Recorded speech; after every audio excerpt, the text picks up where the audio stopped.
On va commencer donc Olivier Marbeuf, si tu es là, rejoins-nous. Bonjour à tous. Bonjour, bienvenue à la colonie pour ceux qui n'étaient pas déjà ici hier. On est très heureux de vous accueillir et on va ouvrir cette deuxième après-midi d'atelier. Alors c'est un atelier plutôt entre nous mais qui sera ouvert à vos questions, qui s'appelle Décoloniser le présent. Avant de venir à la présentation, je signale pour les non-francophones et pour les non-anglophones aussi que cet événement et cette manifestation est bilingue avec traduction simultanée, vous l'entendez peut-être, qu'il y a une traduction simultanée. Donc ceux qui ne parlent pas français, puisque cet atelier est en français, peuvent chercher les casques qui sont derrière, je crois, pour avoir la traduction simultanée. Pardon? Yeah, if you don't speak French, we can have headphones for the simultaneous translation. I think it's in the back of the room.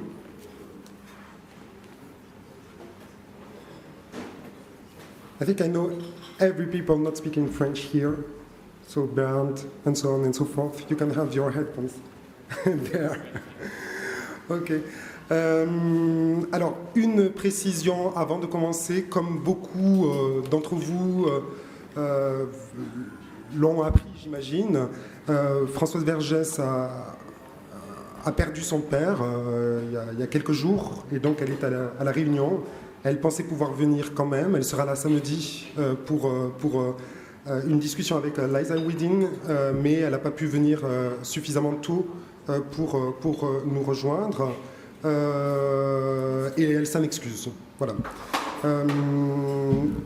Par ailleurs, voilà. Donc je vais vous présenter à la fois le principe de cet après-midi, qui va se poursuivre demain aussi, et qui s'appelle Decolonizing the Now, décoloniser le présent. Et je vous présenterai les intervenants autour de la table. Cette idée nous est venue en particulier en suivant le dictionnaire du présent, The Dictionary of Now, qui a lieu à Berlin, à la Haus der Kulturelle Welt, et qui interroge certains mots qui sont plutôt des mots transhistoriques et universels, pour voir quelles peuvent être leur compréhension aujourd'hui, ou leur signification aujourd'hui. Le corps, le forum, des mots de cet ordre-là. Et en suivant certaines de ces sessions, je me suis aperçu qu'on s'était peu interrogé sur la signification même du mot présent ou now. It doesn't work? Thanks. It's okay. Donc je reprends. Je m'étais aperçu que finalement, on n'interrogeait pas tellement cette question du présent, particulièrement dans un cadre postcolonial.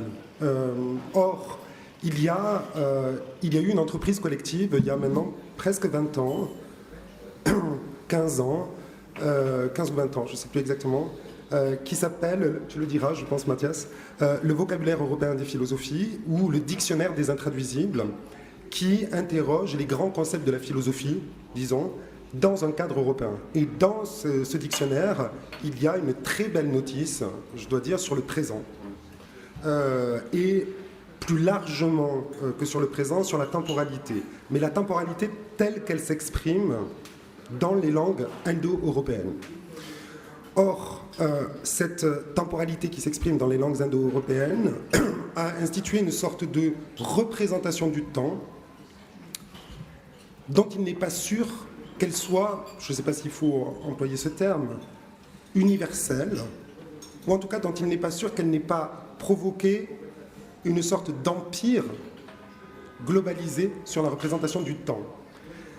Donc l'idée qui m'est venue, je dois dire, c'était de convoquer des chercheurs, des artistes, des poètes, à interroger cette notice sur le présent pour savoir s'il ne fallait pas la décoloniser et s'il ne fallait pas la problématiser ou la critiquer. J'aurais pu convoquer uniquement des linguistes ou des sémioticiens. Il m'a semblé que ça serait intéressant d'avoir aussi d'autres types de regards, d'autres types de recherches qui se situent entre art et production de savoir.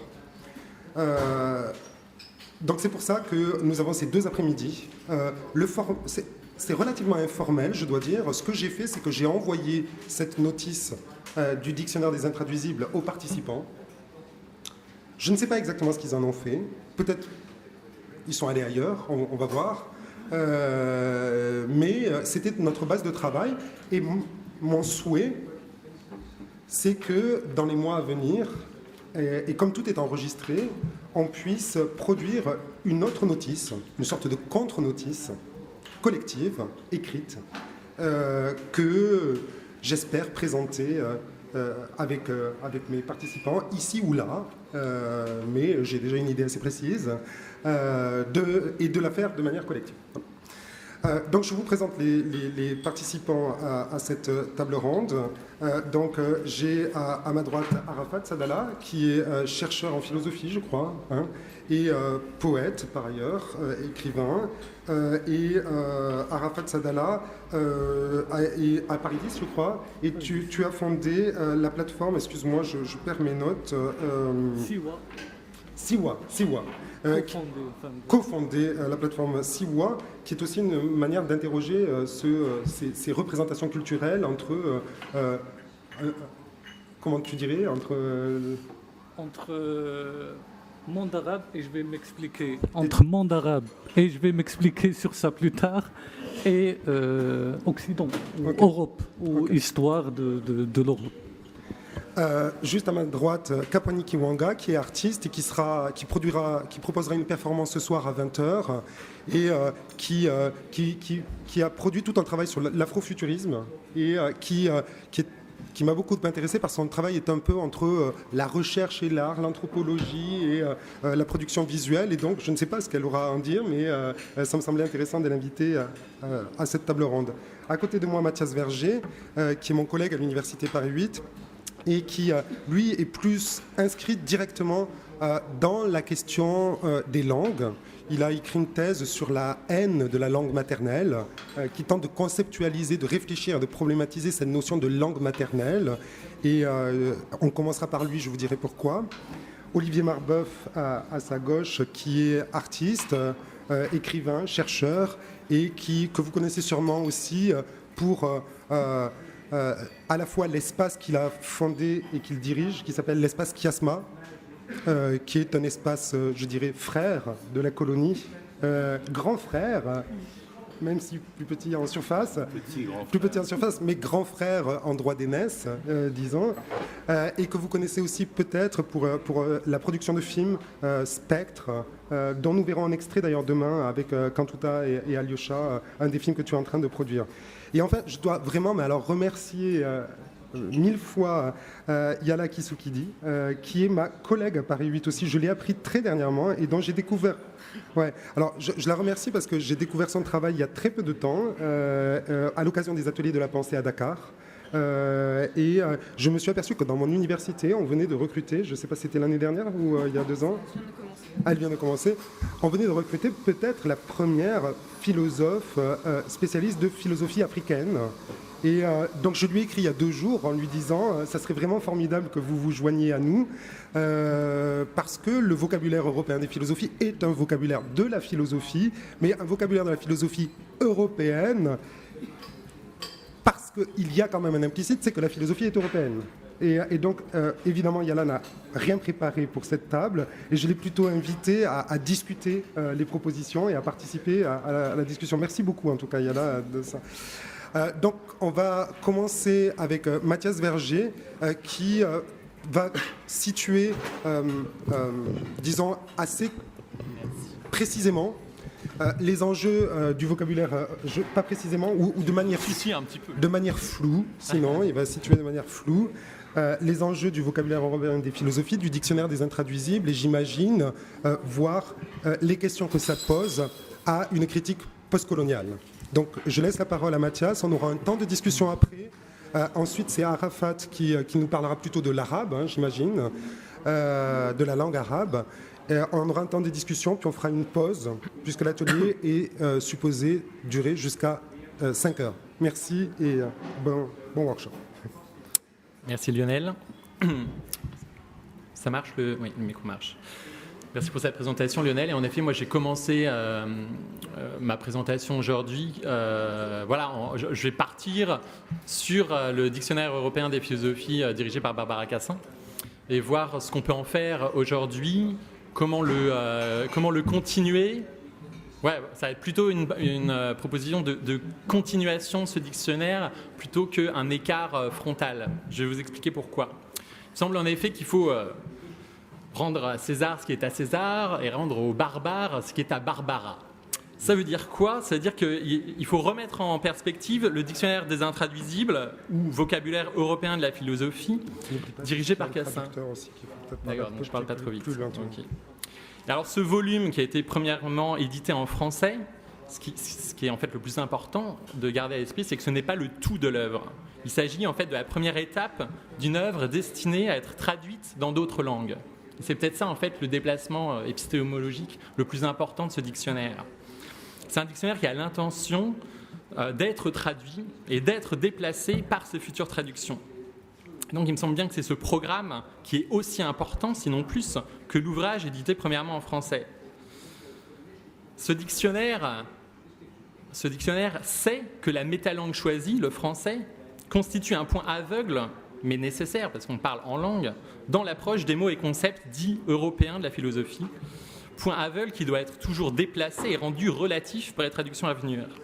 Son but donc, c'est d'être traduit, de se faire traduire en de nombreuses langues, et pas seulement des langues dites indo-européennes, pour dépasser l'européocentrisme linguistique de départ nécessaire pour fonder une première version.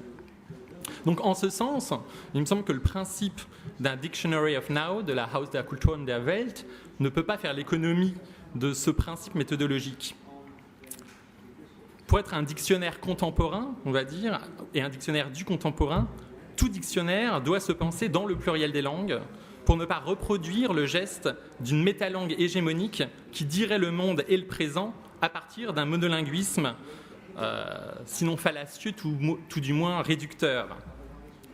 Je pense donc en fait qu'il faut poursuivre le travail du dictionnaire dit des intraduisibles dirigé par Barbara Cassin. Et en le faisant, ça veut dire qu'il s'agit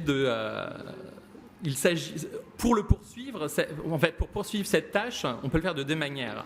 Soit on continue à éprouver par la traduction les mots de la philosophie dite occidentale dans les langues non européennes, et en même temps ce projet, il est déjà en germe dans le projet éditorial de ce dictionnaire qui a vocation à être traduit et démultiplié dans les langues. Mais l'autre manière de poursuivre cette tâche, ce serait un petit peu la figure inverse. Ce sera de constituer un dictionnaire des mots dits intraduisibles des langues non européennes qui seraient ensuite éprouvés par leur traduction. Donc en un mot, pour décoloniser la pensée, pour décoloniser notre présent, il faut absolument changer et pluraliser les métalangues. Paradoxe parce qu'aujourd'hui je m'exprime en français. Donc je reste un peu prisonnier de ça, mais c'est une nécessité première. Mais vous comprenez bien qu'en fait, même mon discours ici et tous les mots que j'ai employés devraient idéalement être aussitôt traduits dans toutes les langues du monde possible. Et ça produirait des décalages et des écarts intéressants qu'il faudrait penser. Donc en ce sens, un Dictionary of Now qui s'énonce aujourd'hui particulièrement en anglais, choisir un titre Dictionary of Now, choisir l'anglais, pourrait prendre le risque d'être anachronique, si on entend le contemporain comme aussi cette coprésence des langues, risque qui serait de reconduire une domination que l'on cherche plutôt à contester. Et tant qu'on la conteste dans une même langue, on réduit peut-être notre part d'action. Voilà, tout du moins si on partage mon présupposé, à savoir que pour réengager la pensée en faisant de la théorie maintenant, de la théorie au présent, la théorie doit être faite en d'autres langues et d'autres métalangues. Voilà ce que je pourrais dire au tout début. C'est-à-dire que vous comprenez qu'il s'agit en même temps de changer l'adresse de la pensée et qu'il faut aussi se laisser penser par les autres langues, les autres cultures, se laisser traduire. C'est à la fois continuer à traduire, mais aussi appeler à se faire traduire par l'autre. Donc là encore, pour le dire autrement, un de mes présupposés est le suivant, c'est que pour décoloniser notre présent et pour décoloniser notre pensée même du présent, il ne faut pas se tourner vers seulement la tradition historique ou philosophique occidentale, mais il faut changer de langue, changer de métalangue et changer d'imaginaire. C'est lié. Une conséquence de ce geste, c'est qu'il faut, à mon sens, faire rentrer plus activement dans la théorie aujourd'hui les acteurs et les penseurs que sont les anthropologues et les linguistes, et aussi les arts quand elles se posent la question de la différence des langues. Donc voilà, ce changement méthodologique, à savoir jouer vraiment sur la diversité linguistique et disciplinaire, travailler en résonance avec les linguistes, les ethnolinguistes, les anthropologues, me semble être nécessaire pour cette tâche ambitieuse de réengager et de décoloniser la pensée aujourd'hui et la pensée de l'aujourd'hui. Alors de ces remarques préliminaires découle une proposition de méthode qui fait de la comparaison et de la traduction les moyens même pour interroger les imaginaires temporels, les sens du présent et du maintenant dans des espaces, contextes, cultures et langues qui proposent un écart avec la tradition et les langues, disons, dominantes. Il y a 3 manières, globalement, d'appréhender le temps et partant le présent. Par la physique, là je n'en dirai pas grand-chose parce que je suis ignorant en physique, par la métaphysique et par les langues. Donc c'est cette troisième entrée inscrite dans la langue qui se découvre dans la conjugaison, la grammaire et le lexique qui va m'intéresser plus particulièrement aujourd'hui. Pourquoi ? Parce que nous lions toujours du verbal au temporel et notre apprentissage du temps s'effectue toujours en partie à travers la langue, qu'on le sache ou qu'on l'ignore. Traduire donc m'apparaît donc comme une manière de commencer à décoloniser, même si on va voir que l'axiologie même de la traduction est ambivalente, on le verra tout à l'heure. En traduisant, on affirme le refus de tout ethnocentrisme linguistique, la pluralisation des mots et des phrases, refusant l'idée d'une langue dominante ou supérieure. Et puisqu'il n'y a pas de métalangue de la connaissance, la traduction devient ici une nécessité pour penser. Or, le problème de tout dictionnaire, c'est qu'il est rédigé dans une langue, tout du moins actuellement dans une métalangue qui est déjà un prisme particulier. En ce sens, l'entreprise d'un Dictionary of Now, qu'il faudrait tout de suite déjà traduire, en ce qui laisse supposer l'anglais comme langue d'écriture, comme métalangue, peut proposer en soi un problème méthodologique et partant politique, vous le comprenez bien. Pour le dire d'une autre manière, tant qu'on n'aura pas rédigé un dictionnaire, disons, en kikuyu, on n'aura peut-être pas lancé ce programme de manière très radicale. Alors évidemment, c'est très difficile à faire, parce que ça suppose des compétences linguistiques et du coup un vrai travail collectif avec des chercheurs, des linguistes qui ont ces compétences linguistiques. Mais ça me semble être l'horizon de nos entreprises aujourd'hui. Pourquoi ? Parce que quand on traduire, c'est aussi en même temps une mise en péril épistémologique. On ne quitte pas seulement une langue, pas seulement un univers culturel ou un univers conceptuel et théorique ou philosophique quand on traduit. Quand on traduit, on prend toujours le risque de la véritable défamiliarisation en égalisant les idiomes. Égaliser non pas pour dire qu'ils disent la même chose, mais qu'ils sont à égalité dans leur pouvoir de représenter le monde et de proposer du sens. Et de ces nuances de sens surgissent parfois des déplacements politiques importants. Ce n'est pas un hasard, en effet, si c'est en langue bantoue qu'est énoncé le principe d'Ubuntu, terme dit intraduisible pour cette raison, et pour cette raison inchangé dans les 11 constitutions de l'État d'Afrique du Sud, correspondant aux 11 langues nationales. Le besoin d'Ubuntu refuse le désir de vengeance ou de victimisation. Ubuntu désigne ce qu'on pourrait gloser ainsi cette qualité d'être une personne avec d'autres personnes, ce qu'on a pu résumer en une formule assez ironique à partir du cogito cartésien, nous sommes, donc je suis. Oui, c'est à partir du mot Ubuntu qu'on propose un autre rapport politique de l'existence ou de la coexistence. Ce n'est pas non plus un hasard, il me semble, si c'est à travers la notion quechua de Pachamama que la Bolivie milite par exemple pour la reconnaissance de la terre, les droits de la nature. Mais déjà, vous entendez que quand je glose le droit de la terre, le droit de la nature, c'est pas exactement ça. C'est les droits de la Pachamama. Et parce que la Pachamama, si on commence à penser à Pachamama, ça vient réinterroger, nous, nos concepts ou nos notions de nature, etc. Mais j'y reviendrai un petit peu à la fin Donc vous voyez qu'en gros, le premier présupposé méthodologique qui me tient à cœur, c'est de vraiment jouer le jeu de cette pluralisation des langues en faisant ce geste difficile, mais me semble-t-il nécessaire, de penser dans la langue, dans d'autres langues, dans d'autres que nous ne parlons pas forcément, mais de réinverser aussi ce rapport de force entre les langues dominantes qui font de la théorie, qui produisent de la théorie, et des langues qui n'ont pas encore eu accès à une reconnaissance philosophique, ou tout du moins pensante, parce que la philosophie, c'est déjà aussi une certaine manière de penser la pensée.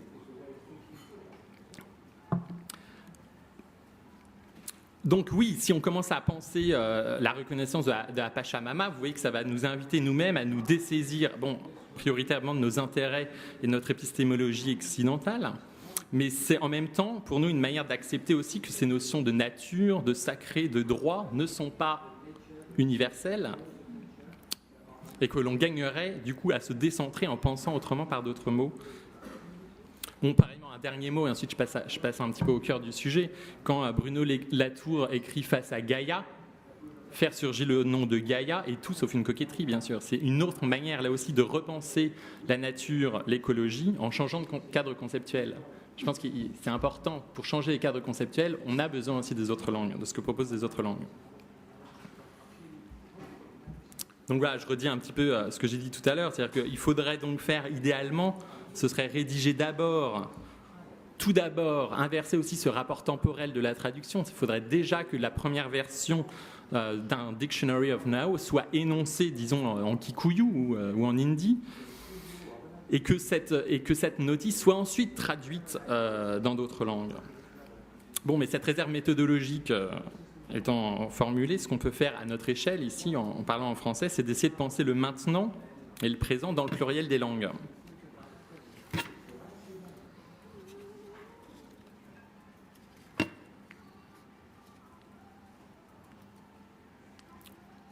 Oui, je vais avancer un peu. Je vous épargne certains passages. Alors, le premier exemple qu'on prend souvent comme figure de l'altérité, pour penser le temps, c'est évidemment la Chine. C'est la manière dont la Chine a pensé le temps autrement que selon la métaphysique et le lexique, disons, occidental.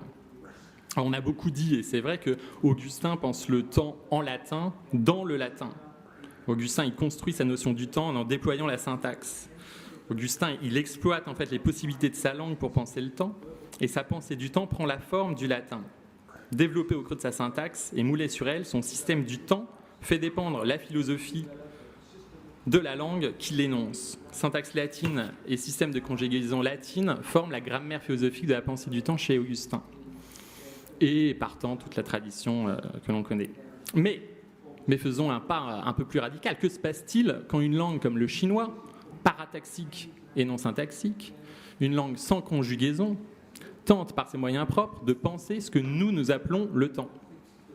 Donc cet exemple du chinois est connu, ça, c'est pas, je m'appuie ici sur des travaux antérieurs, notamment sur les travaux de François Julien, qui reprend à Marcel Granet la thèse selon laquelle la Chine n'avait pas élaboré de concept de temps.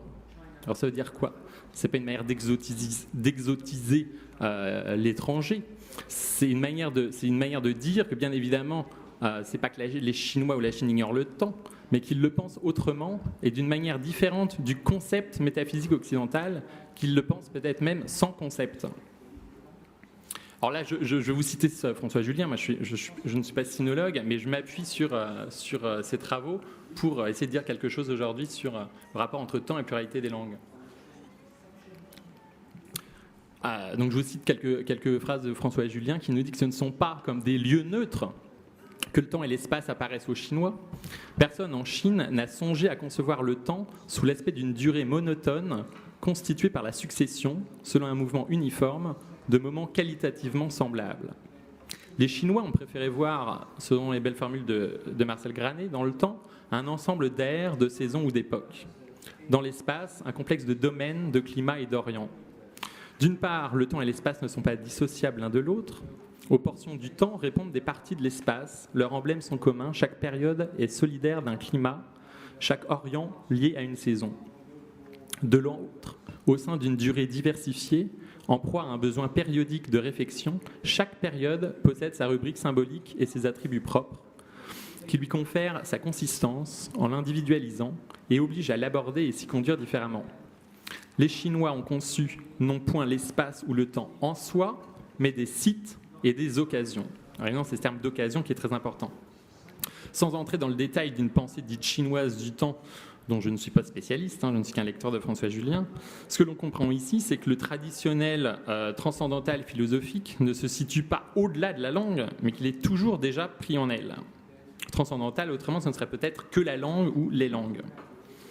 On imagine déjà comment penser le terme d'occasion peut différer d'une pensée adossée au concept du temps. Alors c'est un vrai renversement épistémologique pour nous, parce que ça nous force à nous dessaisir de notre grammaire, de notre lexique. Mais c'est ce geste-là qui me semble intéressant. Et c'est en rapport avec les rapports de pouvoir, bien sûr, entre les langues à l'échelle mondiale. Marcel Granet, sinologue, aussi pointait déjà en 1934 dans son ouvrage La pensée chinoise l'hégémonie des langues dominantes dans l'activité de la pensée, hégémonie qui passe aussi par la traduction. Et voilà l'autre valeur de la traduction. Traduction qui a deux visages, comme Janus. La traduction elle peut être cannibale et hégémonique, tout autant qu'elle peut renvoyer à l'hospitalité, à la préservation de l'autre et de l'étranger. Elle peut être à la fois instrument du pouvoir et résistance à ce même pouvoir. Alors, et Marcel Granet, si vous voulez, pointait déjà comment les penseurs chinois ont fini par importer par la traduction, via les traductions aussi du japonais, le japonais traduisant l'anglais. Donc par la traduction, le monde chinois a importé une universalité supposée du concept occidental de temps formulé et pensé en langue dominante. Là, je vous cite ce que Marcel Granet écrivait déjà dans les années 1930. Mais je m'amuse un peu de ce décalage temporel aussi. Ce qui pouvait être dit dans les années 30 me paraît ici d'une actualité encore fascinante. Les penseurs chinois d'aujourd'hui ont eux-mêmes été gagnés au contact de l'Occident à cette idée d'un concept de droit du temps. Car, d'une façon générale, le concept, une fois rencontré, sa commodité éprouvée, on ne saurait désormais s'en passer, et cela au prix des pires distorsions, comme toute l'histoire de la pensée chinoise et japonaise du XXe siècle le prouve assez. Le concept n'est peut-être pas universel dans sa compréhension, mais il le paraît désormais de par l'uniformité de son usage. Aujourd'hui, les grandes catégories européennes, dont on perçoit pourtant sans peine à l'analyse qu'elles relèvent d'une histoire et de choix particuliers, se sont imposées, et cela est allé de pair avec l'hégémonie historique de l'Occident, comme les standards de la pensée. Ça, c'était Marcel Granet. Alors François Julien, pour continuer à penser le temps, reprend un petit peu cette thèse de Marcel Granet, tout en faisant un pas de côté, en étant un peu moins dichotomique. Et il tente, François Julien, d'élucider la cohérence des notions chinoises, c'est-à-dire d'épouser leur propre perspective, sans plus les faire entrer de force dans un cadre théorique préétabli, qui préexisterait, dans lequel il faudrait le forcer. Même si les Chinois eux-mêmes, et c'est ça l'ironie de l'histoire aussi, et les ruses de la domination, ont admis et possèdent aujourd'hui un terme qui signifie, qui est comparable à ce qu'on appelle le temps en français, ou time. Donc, ce que je veux dire par là, c'est que si on a toujours raison de faire l'histoire des hommes infâmes, l'histoire des perdants et des anonymes, il faudrait aussi faire l'histoire des mots et des notions oubliées, des langues passées sous silence ou invisibilisées. Il y a une actualité, me semble-t-il, à penser dans les mots des autres langues, tout comme à réengager la pensée dans des mots oubliés, de vieux mots riches, de potentiel sémantique, philosophique ou théorique. Décoloniser le présent, donc, c'est le penser dans toutes les langues, en synchronie, mais aussi dans la profondeur temporelle des langues, en diachronie. Et c'est pour ça que François Julien s'intéresse à la fois au chinois classique et au chinois moderne. Parce que le chinois moderne a déjà traduit l'Occident. Le chinois classique, non. Donc voilà, c'est une manière de réengager la pensée sur d'autres plis de langage, d'autres plis de pensée, en laissant leur chance aux mots et aux notions, aux grammaires d'évaluer comme a priori non philosophiques.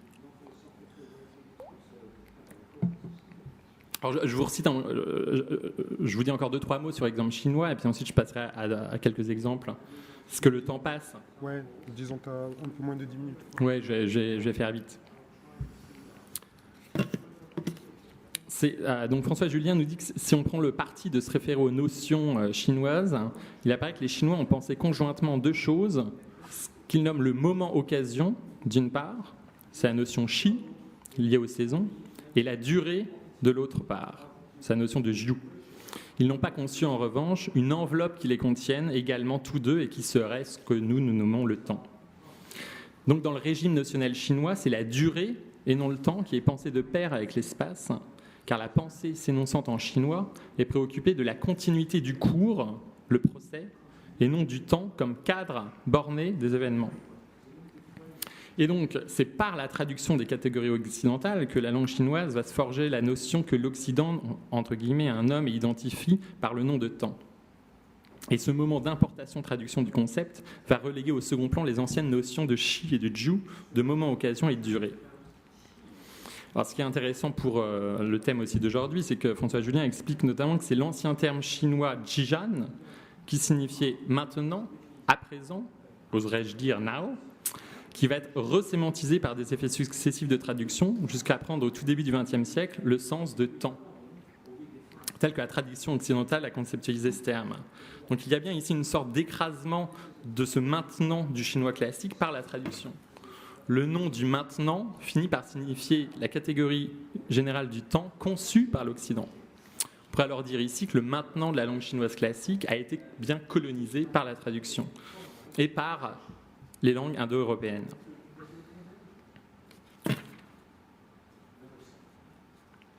Donc, bon, je vous épargne les détails sur toute la démonstration de François Julien qui pointe la différence de pensée du temps en Chine et dans la métaphysique occidentale.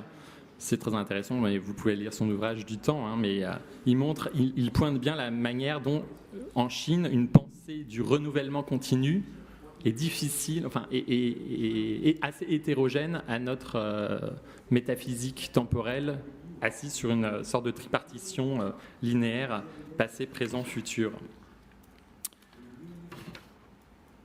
Alors cette tripartition passé, présent, futur, justement, elle n'est pas universelle.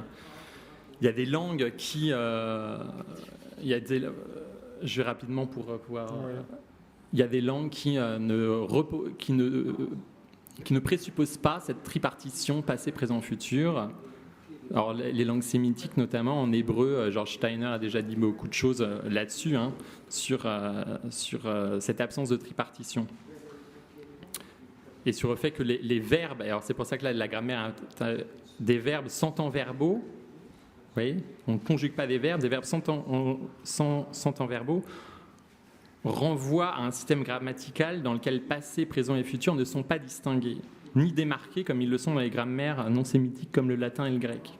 Alors ça, c'est quelque chose qu'on voit si on s'amuse à comparer les traductions de l'Ancien Testament, par exemple. C'est amusant de voir que en hébreu, vu que le verbe ne donne pas d'indication de temps, quand on compare les traductions en français, par exemple, on voit que certains traducteurs font un choix du présent, un choix du passé simple, un choix de l'imparfait, et d'autres traducteurs choisissent justement presque des infinitifs.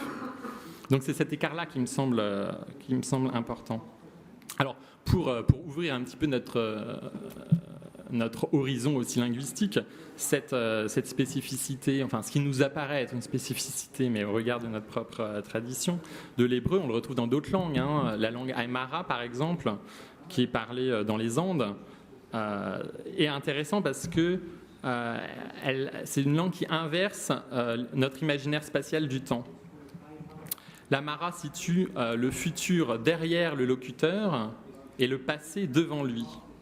Et c'est en fait le même mot, naira, un mot qui signifie à la fois l'œil, la vue, qui désigne en même temps le devant, et le passé. Vous voyez, c'est assez contre-intuitif par rapport à nos habitudes de pensée. Et c'est le même mot kippa qui désigne le dos, l'arrière et le futur. Alors, je ne sais pas si j'ai le temps de développer, mais tout ça, c'est pour dire qu'en gros, la question du hasard, du fortuit, du futur, et même les procédés d'induction et nos gestes de prémonition, tout notre rapport théorique au temps, et comme nos pratiques, sont en rapport avec cette première représentation du temps contenue dans le fonctionnement des langues. Il ne s'agit pas ici de tomber dans un culturalisme facile en faisant dépendre des visions du monde de la seule étude de la langue, en ignorant les croyances plus générales et les pratiques sociales, bien sûr, mais il s'agit plutôt de prêter l'oreille à d'autres grammaires des temps et de comprendre comment elles peuvent réinterroger nos habitudes et nos certitudes. Alors là, je prends quelques exemples dans le champ de l'ethnolinguistique pour qui vont nous interpeller, j'espère, et nous décentrer sur notre pensée du temps à partir de spécificités grammaticales. Alors, ce que l'ethnolinguistique aujourd'hui nous apprend, c'est qu'en fait, il y a de très nombreux idiomes, comme les langues chinoises, mais aussi beaucoup de langues d'Asie du Sud-Est, qui ne distinguent pas de temps verbaux. On le voyait déjà avec l'hébreu. Au besoin, on utilise des adverbes. Jadis, demain. Mais ce n'est pas la même chose de penser le temps dans le verbe ou dans des adverbes.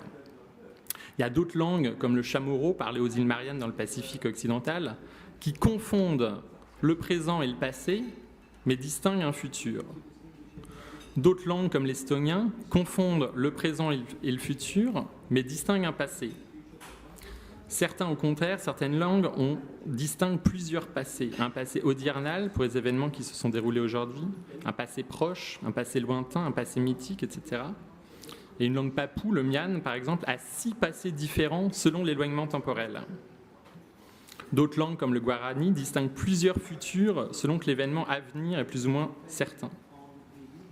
Alors plus surprenant encore pour nous, et qui nous donne à penser, il me semble, c'est que certaines langues d'Amazonie, comme le Puinave du Colombie, le Galibi du Venezuela, le Do, le Waiwai du Brésil, possèdent la catégorie du passé, non seulement pour les verbes, mais aussi pour les noms.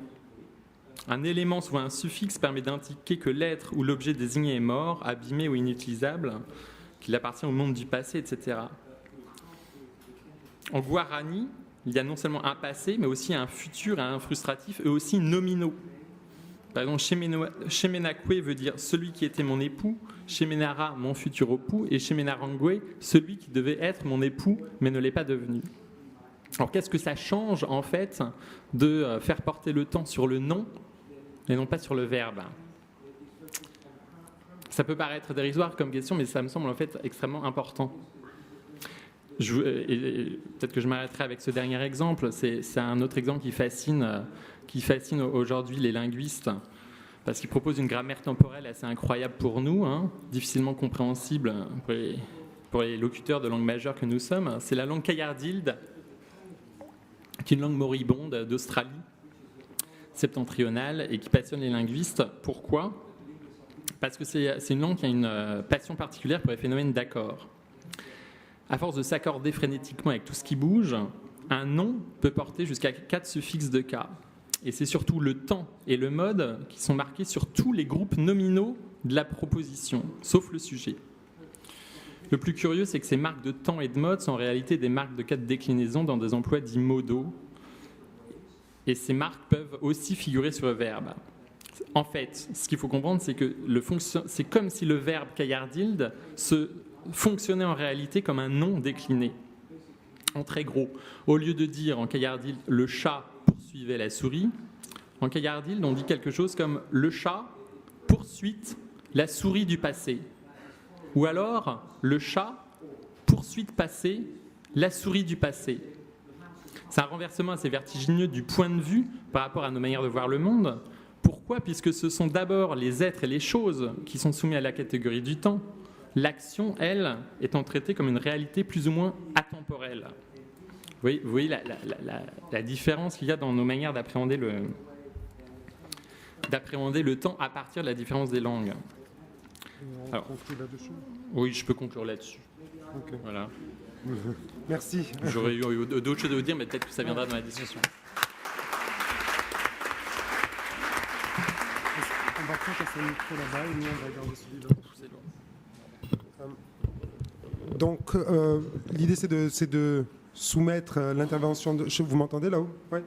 De soumettre un peu l'intervention de Mathias au regard de nos autres invités. Est-ce que l'un d'entre vous veut prendre la parole pour commencer à parler de cette... Donc, Arafat, tu as un micro ? Oui. Merci Mathias pour ce riche exposé sur toutes les temporalités ou les expériences de temps qu'on vit dans des langues. Et merci encore, c'était très enrichissant. Et je voudrais pour ma part poser 2 questions qui, en quelque sorte, elles se rejoignent ou elles ont un lien. La première question, c'est plutôt, ça concerne le dictionnaire des intraduisibles. Et pendant que tu parlais de ce projet magnifique, je trouve, du dictionnaire des intraduisibles, je rêvais en même temps sur la forme que prendrait ce dictionnaire. C'est-à-dire, et une des questions que je me posais en rêvassant sur ce dictionnaire, c'est quelle serait la forme des entrées de ce dictionnaire, c'est-à-dire quelle serait l'unité minimale supposée de ce dictionnaire des intraduisibles. Est-ce que ce serait le mot ? Je dis ça parce que, par exemple, en arabe, les entrées du dictionnaire, ce n'est pas des mots, c'est des racines trilitères, c'est-à-dire des composés de 2 lettres, de 2 lettres, 1 lettre, 3 lettres, et j'imagine aussi pour l'hébreu, qu'on peut décliner dans plusieurs sens. Pour chercher un mot dans un dictionnaire arabe, on ne va pas chercher le mot, on va chercher d'abord le radical de racine trilitère, et à partir de cette racine, on trouve tout le spectre de signification dans ce dictionnaire. La deuxième question qui est liée à cela, c'est-à-dire quand tu parlais de langue comme transcendantale, et je suis en partie très d'accord avec cela. C'est-à-dire que, oui, je pense qu'on n'échappe pas à la langue et c'est la langue qui induit notre vision ou notre expérience d'une temporalité ou d'un espace. Cela dit, quelle serait la définition de cette langue ? Est-ce que ça serait la définition de la langue en tant que système de signes signifiant, signifié, tel qu'il a été thématisé par la linguistique européenne? Et là, on entre aussi dans toute cette problématique qui concernait une polémique à propos d'un article de Benveniste, catégorie de langue, catégorie de grammaire, catégorie de pensée, où justement, en lisant Aristote, ce que propose Benveniste, c'est que les catégories de pensée proposées par Aristote ne sont que la traduction de catégories grammaticales. Et il y a eu des philosophes qui ont répondu à cet article de Benveniste pour dire justement que mais ces catégories grammaticales sont aussi des productions de la pensée grecque. Elles ne sont pas tombées du ciel. Que justement ces catégories-là ne sont pas premières. Ces productions de la catégorie grammaticale est déjà le résultat d'une expérience de pensée spécifique. Et c'est pour ça que donc je demande, et alors si cette langue est un transcendantal, et je suis d'accord, quel serait le statut de ce transcendantal? C'est-à-dire, quelle serait la définition de cette langue? Ce ne sont pas des petites questions. Oui, mais... Non, merci pour tes questions, parce qu'elles pointent justement la difficulté. Alors évidemment, je ne peux pas y répondre comme ça. Ce que je peux dire, c'est que là aussi, on est dans... Ce serait plus facile de répondre en anglais à cette question. Pourquoi ? Parce que language, c'est à la fois langue et langage. Et du coup, le transcendantal, c'est le langage. C'est pas une langue. Donc c'est pour ça que et du coup, le langage, c'est justement, c'est pas la somme de toutes les langues. C'est justement, en fait, c'est inconnu. On ne sait pas justement. Et c'est pour ça que je peux pas apporter de réponse définitive à ça.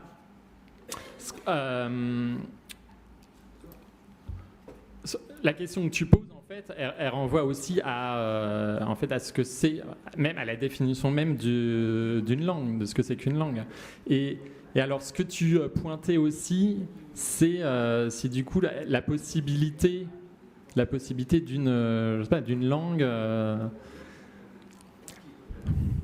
D'une langue qui soit au-delà, au-dessus, en deçà ou au-delà de la diversité des langues, ou pas.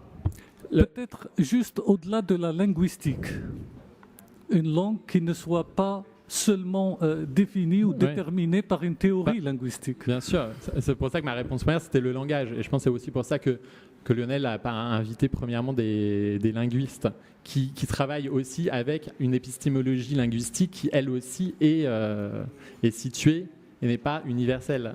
De même que quand on dit grammaire, mais c'est pour ça qu'il faut toujours traduire tous les mots qu'on emploie. C'est pas exactement la même grammaire quand on compare des langues. Donc il n'y a pas de... Après, c'est un problème pour la pensée en soi, ce que tu dis, parce que ça pose, au fond, sa question...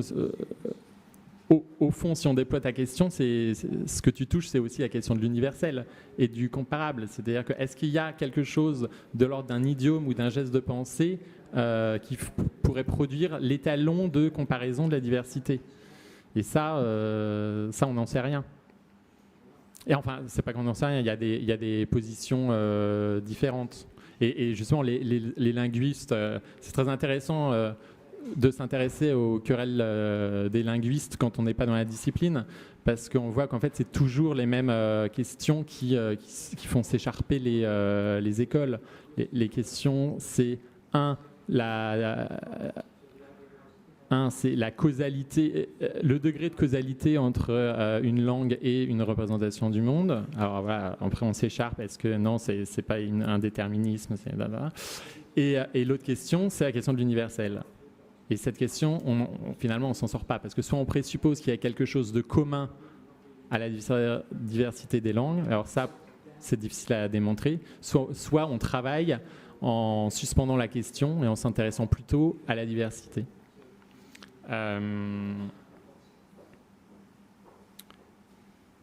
Et alors, oui, et ta question sur Aristote,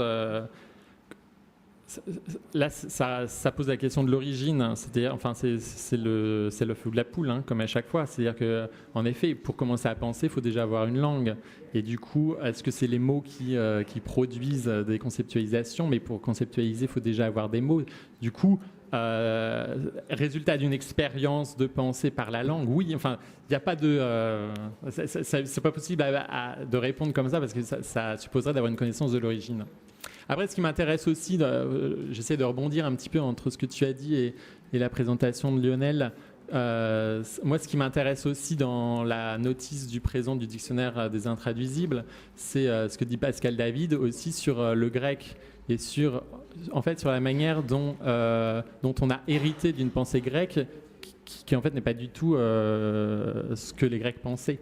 Et du coup, il y a eu aussi une transformation dans des héritages qu'on relie a posteriori, mais qui ne fonctionnaient pas tels quels. Finalement, quand on lit la notice de Pascal David, on se rend compte que la Grèce est en fait bien plus étrangère que ce qu'on pense être l'héritage grec pour nous. Pour répondre à ta première question sur, vu que tu veux rêver de cette forme de dictionnaire, je vais continuer à rêver avec toi. C'est quelle entrée c'est une vraie question que tu poses, parce que déjà un dictionnaire c'est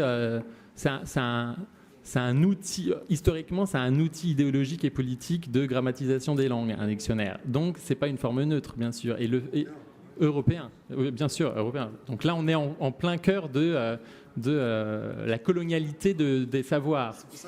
C'est pour ça que peut-être un dictionnaire en bantou est peut-être pas la bonne chose à faire, d'une certaine manière. C'est pas la chose ultime.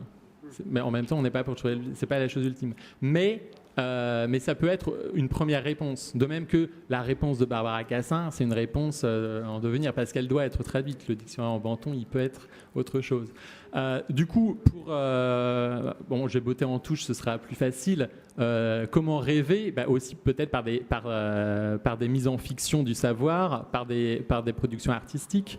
Et alors là, je pense à l'ouvrage de Milorad Pavic, le dictionnaire Khazar, qui reprend et déjoue complètement la forme même du dictionnaire. Le dictionnaire Khazar, C'est compliqué, mais en 2 mots, c'est une fiction de dictionnaire qui essaye de proposer l'histoire contradictoire du peuple khazar et de la langue khazare à partir de sources islamiques, hébraïques, chrétiennes, évidemment contradictoires. Bon, et donc c'est tout un roman qui se bâtit en même temps sur cette forme du dictionnaire. Et du coup, disons que c'est une réponse poétique qu'on peut apporter ici. Du coup, la poétique et les arts peuvent être une réponse aussi à la théorie. Parce que ce que nous propose Pavic, c'est ce dictionnaire qui rentre, écrit en serbo-croate. Et lui-même, dans sa préface, un peu comme c'est le même geste de Barbara Cassin, il insiste sur le fait que déjà, ce dictionnaire est issu de la traduction et d'une compilation de sources contradictoires. Donc, disons que la version originale publiée en serbo-croate n'est qu'une fiction de dictionnaire. Et ce dictionnaire, il insiste dans la préface, a aussi pour vocation d'être traduit dans toutes les langues possibles. Et il insiste justement sur la question que tu poses. C'est-à-dire que, mais ce qui va être très intéressant, c'est que quand ce roman de dictionnaire va être traduit dans d'autres langues, l'entrée même du par nom ne fonctionnera pas. Quand on a des idéogrammes, quand on a... Donc voilà, on peut rêver, du coup, rêvons avec Milorad Pavic, voilà, pour répondre à ta question. Olivier, Ah oui. tu avais demandé la parole ? Oui, c'est ça. Donc, je ne pensais pas intervenir maintenant, mais du coup, dans ce que tu viens de dire, il y a une chose qui me donne une prise. Et comme je me dis qu'on est dans un travail d'atelier, peut-être qu'il y a un travail d'ajustement comme ça, un peu constructiviste qu'on peut faire. Évidemment, je suis absolument pas spécialiste de linguistique, mais de fait, tu viens de dire, en fait, pour commencer à penser, il faut avoir une langue. Admettons que je saisis ça. Et en fait, moi, la compréhension de départ, ce qui m'a intéressé dans la proposition de Lionel, quoi, du moins à l'endroit où j'ai pu la saisir, puisque là, tu as parlé d'un endroit extrêmement passionnant et très spécifique, qui est un domaine dont j'ignore presque tout. L'endroit où moi je l'ai saisi, et c'est un petit peu comme, comment dire, on pourrait dire un malentendu quand on a mal compris quelque chose, voyez. C'est souvent assez considéré comme une chose négative de mal comprendre quelque chose. Et en fait, l'espace des malentendus, pour moi, c'est ce qui compose la société. C'est parce qu'on ne s'est pas très bien compris qu'on a à peu près réussi à faire une société. Et j'aime bien travailler sur cet endroit-là, qui peut être quelque chose où il y a un léger déplacement. Et moi, je n'avais pas très bien compris un truc, qui va donc être peut-être le point de départ d'un chemin, voilà, qui continue en fait cette histoire. C'est que dans cette idée de dictionnaire des intraduisibles, je m'étais plutôt projeté dans ce que dans mon travail j'appelle un empire intérieur, c'est-à-dire ce qui est intraduisible dans le soi, avant de se projeter immédiatement dans une forme d'extériorité de l'Occident. Donc l'Occident comme ignorant ce qui est intraduisible dans lui-même, ou dit autrement, ce qui est innommable. L'endroit de l'innommable, moi, m'intéresse. Le dictionnaire qui donc ne parvient pas à nommer ce qui n'est pas dans les catégories de pensée, ce qui peut-être même ne surgit pas à partir du langage, et de ce fait surgit dans la scène du présent sans prévenir, donc sans langage. Par exemple, une émeute. Et l'endroit de l'émeute, qui a été un endroit sur lequel moi j'ai beaucoup travaillé, parce que je considérais qu'il était dans une espèce d'innommable de la manifestation. Vous savez comme moi qu'une manifestation, c'est d'abord une annonce. On dit, et c'est pas une blague, d'où on part et où on va. On suit bien la route pour le faire. On a une espèce de contrat d'État pour le faire. Et on revendique quelque chose. Et à la fin, on compte. Et puis il y a 2 comptabilités. Une comptabilité d'État et une comptabilité militante. En gros, c'est une chose qui est à peu près aussi en ordre qu'un dictionnaire. C'est une espèce de... Après, il y a les règles de calcul qui font que souvent, les résultats ne sont pas les mêmes. L'émeute, c'est quelque chose qui procède exactement, complètement autrement. Qui, comme dirait Deleuze, strie la ville. C'est-à-dire, ne suit pas la route qui est dessinée. Et d'ailleurs, n'annonce pas la route, n'annonce pas le moment, n'annonce pas le début, n'annonce pas la fin, et donc sans cesse fuit le moment du présent. Et moi, j'ai noté, parce que c'était un peu mon entrée pour aujourd'hui, mais j'y viens aujourd'hui, j'avais posé ce titre qui est le présent comme plantation. C'est-à-dire, en fait, comme un espace qui est continuellement, en fait, maintenu dans une impossibilité de son rapport avec les autres espaces. La dictature de l'espace, par exemple, enfermer les gens, si on prend le cas d'une plantation, est avant tout une dictature du temps, c'est-à-dire les déconnecter de où ils viennent, où ils vont, ou même d'une possibilité d'aller et venir. Et donc, l'une des propositions qui associait à la fois ces deux idées de la plantation et de l'émeute, c'était de dire déjà, je pense qu'il faut marronner du présent. C'est-à-dire sortir de l'espace qu'on pense être le présent pour passer un temps de manière plus renforcée dans le bord du présent. Et là, je te rejoins, parce que dès lors qu'on dit dans le bord du présent et qu'on ne sait pas ce que c'est, démarre un espace spéculatif dans lequel on peut engager des pratiques. Et donc, ce moment où quelque chose se nomme, malheureusement, il ne nomme pas pour éclaircir, mais pour obscurcir. Donc, quelque part, il propose une écologie plutôt opaque que le principe des Lumières ou de ce qui va suivre, engager la modernité, c'est-à-dire d'éclairer, de préciser, de tenter de trouver des équivalents. Là, au contraire, c'est sans cesse tenter de trouver des choses qui ne permettent pas de saisie. Et donc, à chaque fois qu'une chose est nommée, elle a plutôt tendance à embrouiller, à engager du malentendu, à ne pas avoir pour fonction de nommer précisément quelque chose, donc une parole et un langage qui n'est pas une saisie, mais qui est plutôt un espace flou de cet espace lumineux du présent vers le bord du présent qu'on pourra penser en termes temporels ou en termes spatials, mais un peu comme dans d'autres langues. Mais de ce fait, ce bord du présent, pour compléter l'idée, ne se trouvant pas forcément physiquement au bord de l'espace du présent. Il peut très bien être au centre. L'idée même, en fait, par exemple, d'une pensée, d'une géographie entre les centres et les périphéries, nous engage sur quelque chose qui ne nous permet pas de comprendre, en fait, ce qu'est un phénomène comme une émeute, qui crée de la périphérie en permanence, dans le centre y compris. L'idée de maintenir la périphérie à l'endroit de la périphérie, ça, c'est une politique du présent.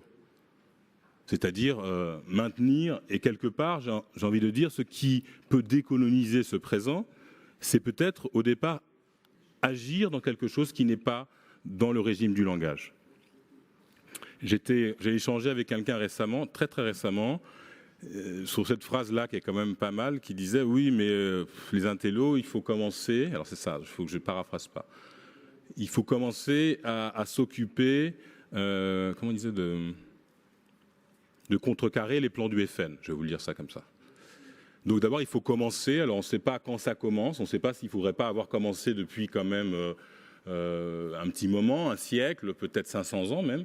Mais on va commencer. Alors du coup, quelqu'un déclare qu'il faut commencer, partant du principe qu'on n'a pas commencé, donc imposant une temporalité dans laquelle doivent se passer des luttes qui donc nient qu'elles existent déjà. Donc définit donc qu'il y a un espèce de présent et donc c'est ce concept d'urgence. Il est hyper important de maintenant, qui est effectivement un geste extrêmement conservateur. Il dit exactement l'inverse de ce qu'il dit, puisqu'il dit qu'on n'a pas commencé. Et il se peut que d'autres ailleurs aient déjà commencé. L'autre chose, c'est de pointer l'absolue nécessité, et ça c'est un problème qui nous engage tous, à réagir symétriquement à des formes d'agression qui viennent du langage. Donc il faut répondre au FN par exemple. Et moi je pense que justement, décoloniser le présent, c'est de générer des types de situations qui, exactement comme ce que tu peux le dire, n'ont pas de symétrie. Par exemple, je vous en donne une que tout le monde connaît. Lorsqu'aux États-Unis, il y a quelques années de ça, 2 avions percutent une tour, il est absolument impossible, du côté occidental, de répondre à ça. Parce que l'événement lui-même n'a pas de symétrie. On ne peut pas aller trouver à Karachi 2 tours et envoyer 2 avions dedans aussi. Ça n'a absolument pas... Et donc cette espèce de geste radical sans symétrie est plutôt une manière de répondre par des attitudes. Celle-ci est dans un régime de violence, et c'est pas du tout pour parler de ça en réalité, mais c'est pour montrer quelque chose qui est une nature qui ne peut pas offrir une réponse symétrique. D'ailleurs, quand à cette époque-là, George Bush dit on va faire la guerre au terrorisme, il dit un truc aussi bizarre que mon histoire du bord du présent, parce que la guerre contre le terrorisme est une idée très bizarre, quoi. On ne sait pas mais en tout cas, il essaye de répondre par une abstraction à une chose qui n'a pas de symétrie. Et je trouve que dans la question de ce présent à décoloniser, si on y revient avec la question de l'intraduisible, il me semble que c'est beaucoup plus dans la capacité à assumer la dimension intraduisible et donc innommable d'une partie du soi, qui est une nécessité, plutôt que d'une idée de se dire on va tous, dans le monde entier, commencer à essayer de se traduire les uns les autres, parce que finalement, c'est quand même assez sympa, quoi. Moi, je ne crois pas du tout à cette idée-là. Je ne pense pas en fait que c'est quelque chose qui se joue à cet endroit-là. Il me semble que l'intraduisible est directement en fait dans le langage et dans le corps de la société elle-même. Et il me semble plus intéressant de dialoguer entre sociétés de notre intraduisible, de notre part innommable. Par exemple, je ne sais pas, un corps transgenre dans le monde arabe. Qu'est-ce que c'est ? Donc quelque chose qui va être pas nommé, pas nommable, en tout cas de manière très directe. Il faut trouver des chemins pour le... Eh bien, il me semble que c'est plus intéressant de partir de l'intraduisible dans les contextes et donc de, quelque part, être dans une médiation de nos intraduisibles. Voir pourquoi on ne le traduit pas. Si on ne le traduit pas, c'est qu'il n'a pas un régime d'existence dans le langage. Et est-ce qu'il n'a pas de régime d'existence du tout parce qu'il n'a pas dans le langage ? Ou alors, au contraire, est-ce qu'il a une puissance d'action par le fait qu'il apparaît sans se nommer, sans qu'on puisse le nommer, donc de manière presque virtuelle, sans qu'on puisse le saisir. Et il me semble que ces figures-là, moi j'ai travaillé dans ce texte qui s'appelle « L'émeutier et la sorcière », sur la figure de l'émeutier comme une figure insaisissable et de ce fait nécessaire, avant ce qu'on a appelé les printemps arabes, où quelque part cette figure est devenue une figure extrêmement intense et pourtant toujours dans le régime de l'innommable. Merci Olivier de cette intervention. Alors je suis assez frappé, je voudrais proposer à Yala et Kapwani d'intervenir aussi si elles le souhaitent, mais je voudrais juste quelque chose qui me frappe, quelque chose qui me frappe dans vos deux interventions, c'est que dans le syntagme décoloniser le présent, d'une certaine manière vous avez pris la catégorie de la colonisation comme une catégorie politique générale non située, c'est-à-dire d'occupation, de prise de pouvoir, mais la catégorie de la colonisation, c'est aussi une catégorie très située, qui est liée à une histoire bien précise. Et par exemple, ce qui m'a frappé dans ta présentation, Mathias, c'est que, et je crois que c'est aussi une très bonne chose de le faire, mais il y a une sorte d'égalité des langues dans ton traitement, et je ne dis pas qu'elles sont inégales. Ce que je veux dire, c'est qu'elles se sont infligées des traitements inégaux, ces langues-là. Et par exemple, quand tu prends le chinois, l'exemple du chinois, n'oublions pas que c'est une langue de la colonisation, le chinois, et que cette asymétrie ou cette symétrie que tu évoques, Olivier, elle est quand même profondément constituée par ces rapports de pouvoir.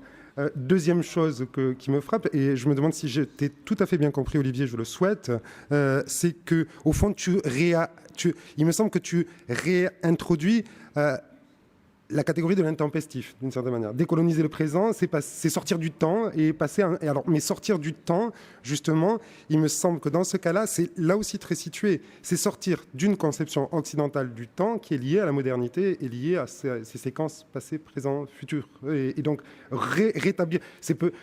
Ton intempestif, il peut correspondre à certaines catégories de temps qu'a évoqué Mathias, avec des futurs avant des passés, des présents étendus, etc. etc. Oui, c'est juste pour ne pas réagir longtemps, mais pour repasser la parole aux collègues, mais c'est plutôt pour justement ce que tu viens de dire dans ta phrase, la catégorie d'une chose occidentale. L'occidental est imposé aux occidentaux comme quelque chose qui nous concerne tous de manière assez égale. Et moi, je le conteste simplement. Donc on va se mettre en rapport avec le reste du monde, mais tu dis, déjà, nous, on n'est pas dans les mêmes catégories d'occidentaux. Et ça, c'est un truc un peu dangereux de nous promener. Voilà, c'est des choses qu'a dit Mathias, qui existent par exemple aux Antilles. Alors on est dans une espèce d'Occident bizarre aux Antilles, puisque une espèce d'Occident délocalisé. on va dire, un truc un peu, je sais pas, une manière de dire ça, un endroit où la langue et les corps sont travaillés et les lois sont travaillées par l'Occident, et donc la pensée aussi, où cependant le rapport au temps est globalement, de manière très triviale, extrêmement différent.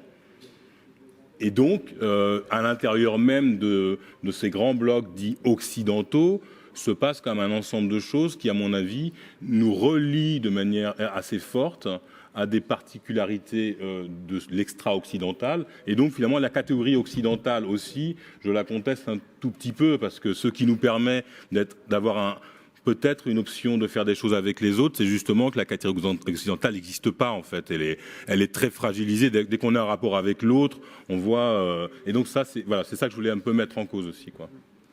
Yala et Caponi. Moi, j'avais pas trop de remarques à faire, mais peut-être juste sur...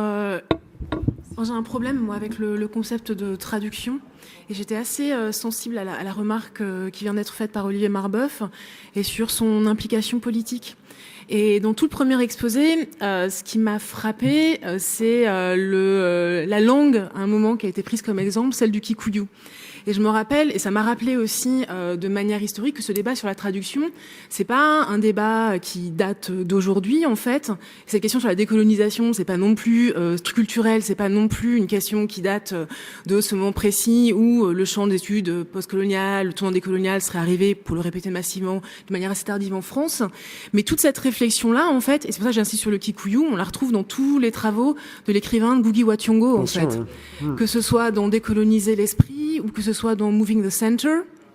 Et je me disais que précisément l'enjeu de la traduction, c'était pas de reproduire du commun chez Ngugi wa Thiong'o, ni de prolonger un projet ou de continuer un projet épistémologique qui aurait été défini avant lui, en fait. Et il lui dit très précisément dans Moving the Center que le paradigme de la décolonisation renvoie de manière spécifique à un ensemble de luttes politiques. Et après, sur le plan du combat pour une liberté culturelle, ce paradigme, s'il implique le concept de traduction, c'est non pas pour essayer de reconstruire, je veux dire de manière théologique, une Pentecôte contre la multiplication des Babels, mais c'est précisément pour apprendre à se dire soi-même, en fait.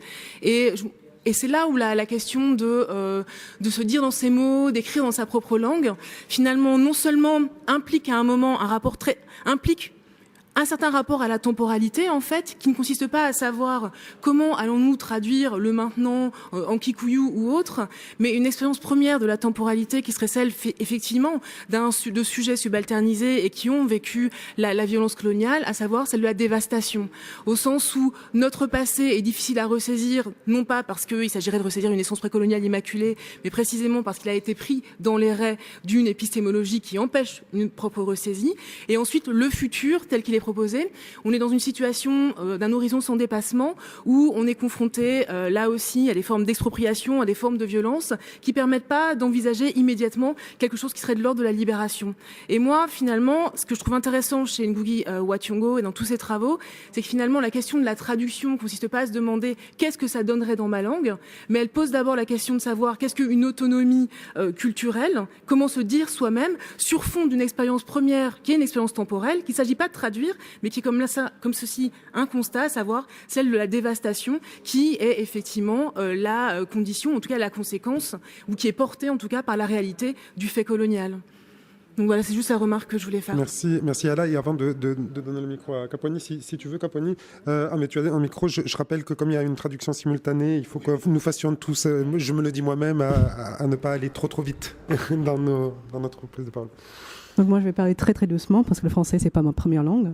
Donc du coup, je pense que mon retour, ça revient un peu à cette la contribution, je pense que je vais faire pendant toute la journée. C'est plus le langage incorporé, donc comment le corps comprend ce temps. Donc revient un peu à ce qu'a dit, pardon, un peu plus fort, ce qu'a dit un peu Olivier aussi.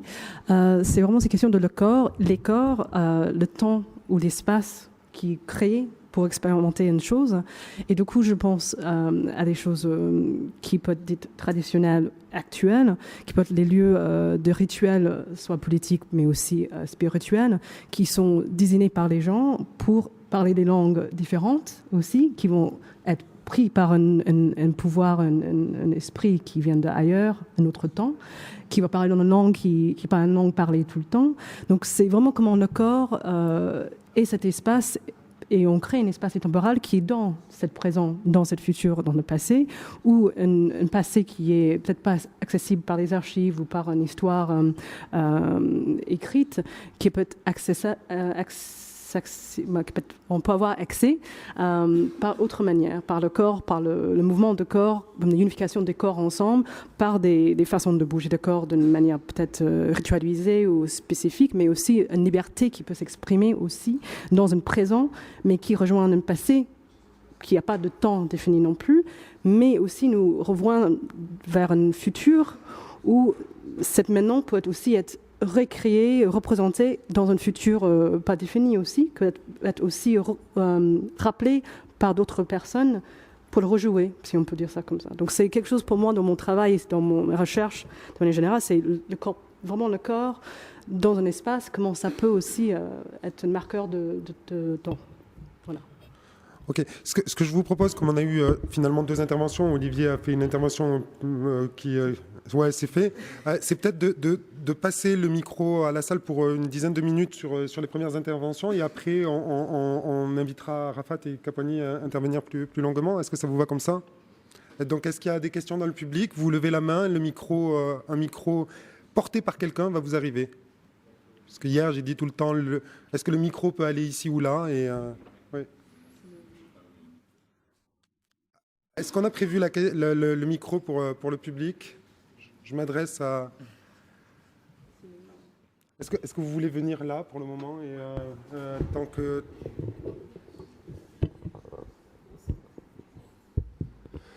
Donc je voulais juste... oui, la question de la langue. Va. Mais je voulais rejoindre un peu ce que dit Olivier. En effet, moi je crois qu'on traduit dans sa propre langue. C'est-à-dire, moi, si je parle italien ou français, je suis en train de traduire dans une langue. Mais ma langue d'origine, sans origine, personne ne la comprend. Donc, pour parler français, je dois traduire ma langue que personne ne comprend. Et parce qu'en effet, ça qui est sorti dans le débat, qu'il n'y a pas d'origine. Il faut donner comme point d'origine manque d'origine, c'est-à-dire il n'y a pas d'origine, donc on parle des langues où l'origine n'est pas. On ne sait pas de l'origine. Sinon, on construit une métaphysique, une ontologie et tout ça. Vous pouvez prendre ce micro si vous préférez. Comme ça, vous ne serez pas. Voilà. On y est? Ouais. Donc, voilà. Donc, je crois que pour un dictionnaire de langue, il faut déjà intégrer cette impossibilité, justement, de parler dans sa propre langue, qui vient à dire ce que peut-être dit Olivier, et c'est en rapport au corps. C'est-à-dire, quelque chose de mon corps ne peut pas se traduire dans une langue. Et donc, c'est là la problématique. Voilà, bon. L'un d'entre vous veut réagir ou d'entre vous... Pourquoi pas, ouais. Est-ce qu'il y a une autre remarque et on fait une autre question? Ouais, oui, très bien, bah, c'est super. Ouais.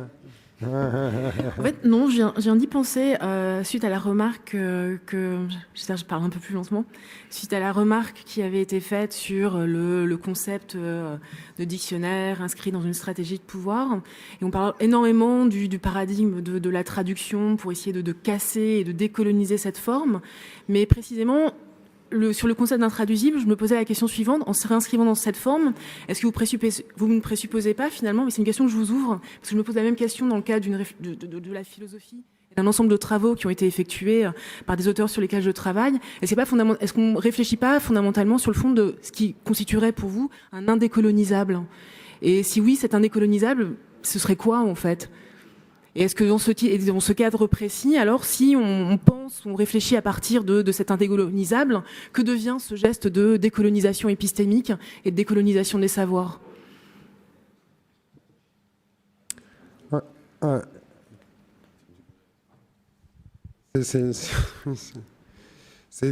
On est vraiment dans le post-colonial, là, du coup. Ouais. Non, mais c'est très bien, mais parce que tu as tout à fait raison. Et puis, de toute façon, il va de soi que le titre de cet atelier était en rapport avec Ngugi wa Thiong'o, évidemment. Donc, il ne s'agissait pas de rejouer et de le considérer comme un geste nouveau. Alors, effectivement, cette question de l'indécolonisable, je ne sais pas, Mathias, je vais te laisser commencer. Oh oui, tu vas me laisser commencer. Je suis sûr qu'en plus, tu as des choses beaucoup plus intéressantes que moi à dire là-dessus. Ça, c'est une stratégie. Ouais, mais je me dis... Olivier, ou est-ce que quelqu'un dans le public a une réponse à la question posée par la table? Ouais. Ah, non, ouais, c'est une vraie question de travail. Alors, moi, je dirais que c'est peut-être lié à ce qui a été dit. C'est que malgré tout, comme on pense en langue... Je comprends tout à fait la question sur cette hors-langue que tu poses, Olivier, que vous avez posée, et qui est aussi peut-être même l'endroit où se situe la pratique artistique, l'émeute, le discours militant, l'émeute, la pratique politique, etc. C'est bords sociaux, comme tu dis.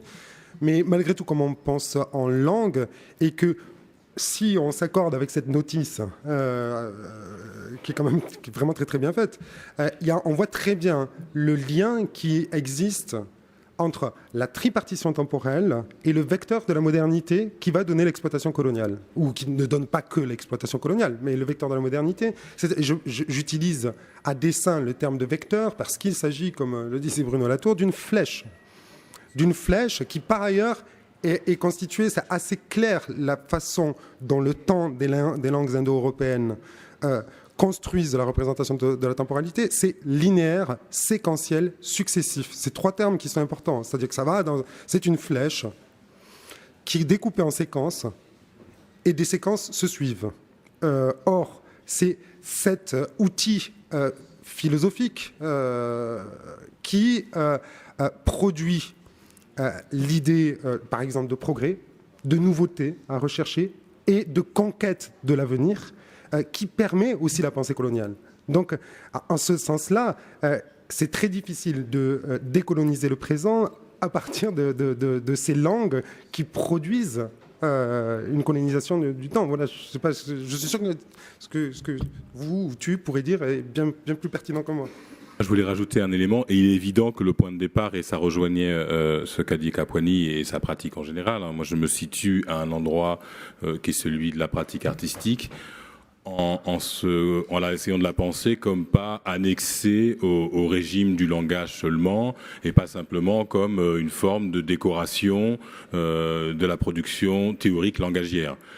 Pour aller plus loin, moi je pars du principe que la performance, c'est une des catégories de la théorie, et qui résout, de ce fait, des endroits, des obscurités, des indécolonisables, justement parce qu'elle le peut, à un moment donné, s'enfuir du langage. Alors quand moi, faut être aussi clair sur cette chose-là, hein, il ne s'agit pas d'être contre ou pour.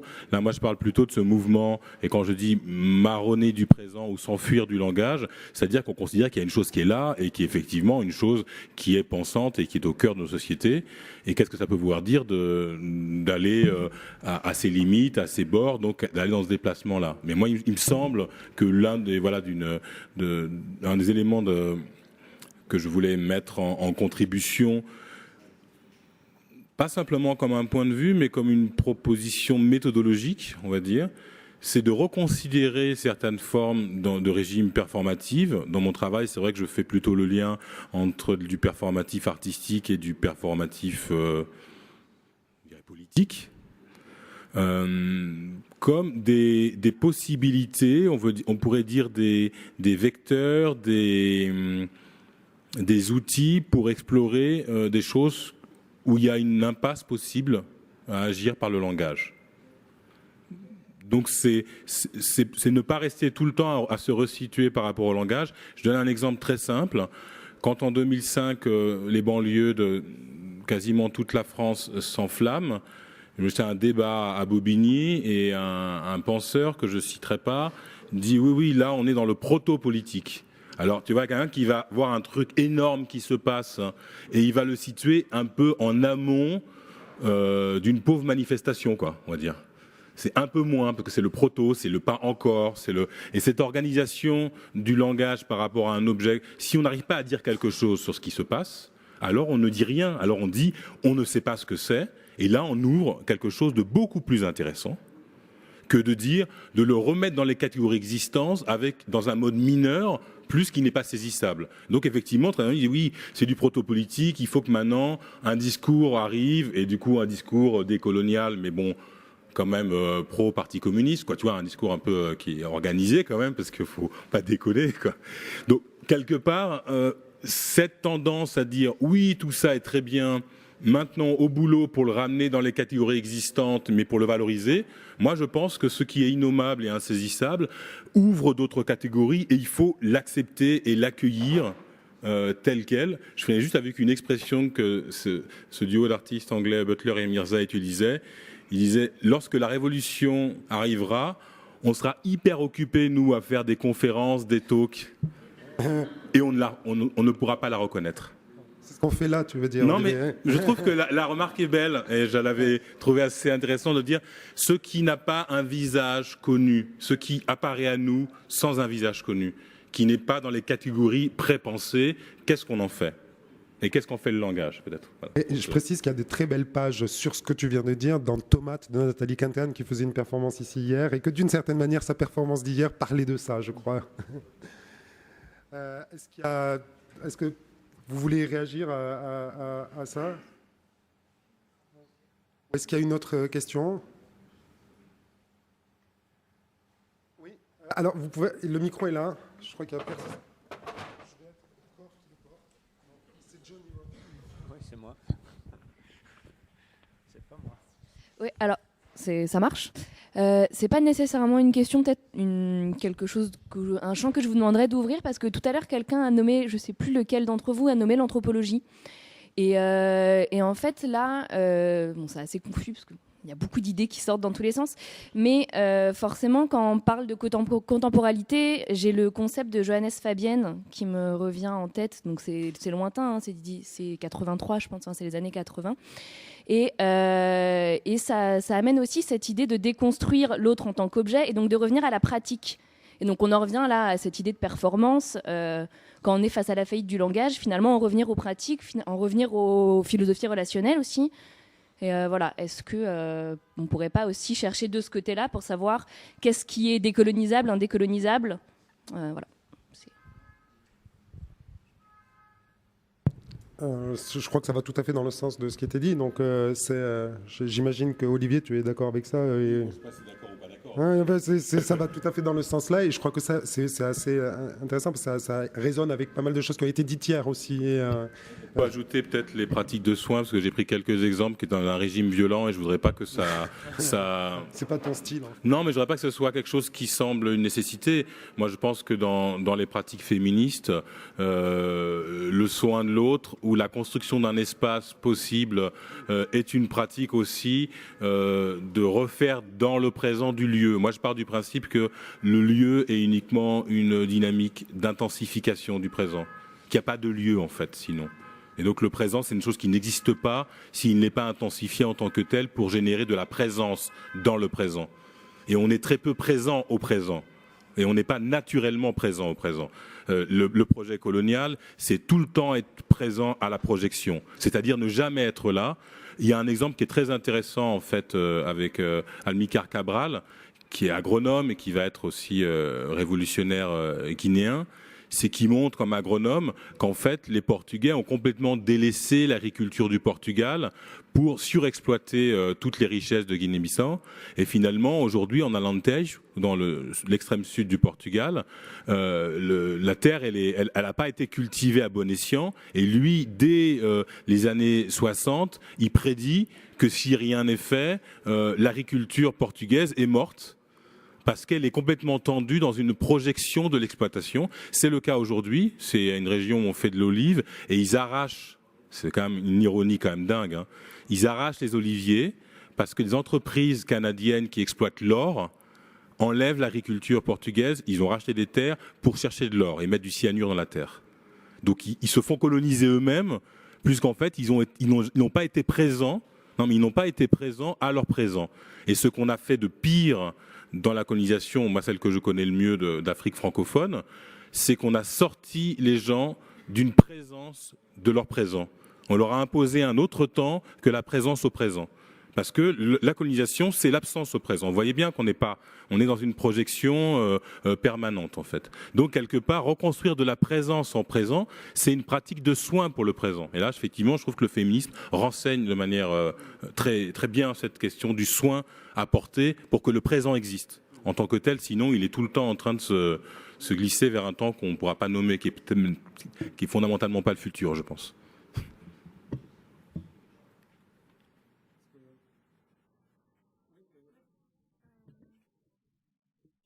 Là aussi, à ce que tu viens de dire sur les temporalités, être absent au présent, parce que finalement, les temporalités coloniales sont des temporalités qui ne sont ni des temporalités d'héritiers. Les temporalités coloniales sont ni des temporalités d'héritiers, ni des temporalités de conquête, en fait. Et on se retrouve dans cette espèce de situation, et c'est ça proprement peut-être la dévastation, en fait, qui est propre aux expériences coloniales. Mais non, c'est tout ce que je voulais ainsi manifester sur ce point précis. Une dernière chose sur la question de l'absence de nom, et j'y repensais sur la question des traductions et des disciplines. Dans le champ de la philosophie, je repense, il y a un travail qui me paraît extrêmement radical dans les pensées philosophiques contemporaines africaines. C'est notamment le travail de Fabien Ebousi-Boulaga qui, moi, a énormément marqué mes pratiques. Et précisément, il se rapporte à la philosophie comme précisément peut-être un indécolonisable, à tel point peut-être qu'on peut en faire quelque chose comme un objet anthropologique. Alors ce que ça implique pas qu'il faut rejeter les productions de signification de l'Occident, on peut tout à fait travailler sur son Kant, son Heidegger, etc. Mais ce que ça implique, c'est précisément qu'on ne se sente pas nécessairement responsable de venir d'un nom, philosophie, et du devenir d'une tradition. Et la situation, en fait, dénonciation dans laquelle se situe Ebousi-Boulaga, c'est pas une situation où il va arrêter d'écrire, c'est pas une situation justement où il va arrêter de performer, de pratiquer, mais c'est une situation où il va refuser de nommer précisément ses pratiques. Et j'étais assez sensible à ça, puisqu'il a un passage très précis où il dit « Je vais continuer à travailler sur ces paradigmes, mais je me situe dans un espace, j'accepte de naviguer dans un espace sans nom. » Et c'était la remarque. Cette remarque. Alors, on va passer à la deuxième séquence, je dirais, de l'après-midi. Et en fait, j'ai pas vraiment d'idée si vous préférez. Tout à l'heure, j'ai dit 5 heures, mais on a jusqu'à 4 heures, en fait. Hein. Je me suis trompé. On finit à 4 heures. Et je tiens assez à ce qu'on tienne le temps pour ménager des temps de pause et de discussion. Et il y a un bar. Et donc, c'est sympa, c'est convivial, par ailleurs. Donc, je tiens à finir à 4 heures. Donc, est-ce que vous voulez faire une pause? Je demande à la fois à la salle et à la table de 5 minutes ou on part sur la deuxième séquence? Elle a dit oui. Hein, ouais. Alors, c'est moi qui assume la position. Non, on peut faire une pause de 5 minutes. Ouais, 5 minutes.